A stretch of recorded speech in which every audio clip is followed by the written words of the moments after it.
Their tactics were simple but devastating. The mounted charge. They'd form up in waves, hit the enemy like a freight train, smash through, wheel around, and charge again until the foe cracked. They didn't mess around with fancy maneuvers. It was straight up shock and awe. And they did it against everyone. Swedes in the deluge, Russians, Tatars, Cossacks, and especially the Ottomans. One insane example. The Battle of Hodau in 1694.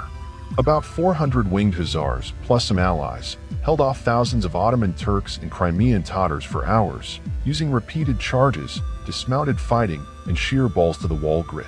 They won. Stories like that make you realize why the Ottomans feared them. But the crown jewel, the moment that cemented them as heroes of Christianity for all time? The Battle of Vienna, September 12, 1683. The Ottoman Empire under Grand Vizier Kara Mustafa had 100,000 plus troops.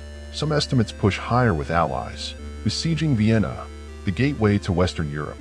They'd been hammering the city for 2 months, digging tunnels, launching assaults, and threatening to turn the Holy Roman Empire into another Muslim province. Europe was on the brink. Enter King Jan III Sobieski of Poland. He marched with a relief army of around 70,000 to 80,000 Poles, Austrians, and Germans. At the head of his cavalry, 3,000 of the finest winged Hussars. Around 6 p.m., Sobieski gave the order. 18,000 horsemen, the largest cavalry charge in recorded history, thundered down the Kahlenberg Hills like an avalanche. Sobieski himself led the charge at the front of his Hussars. Can you imagine the sight?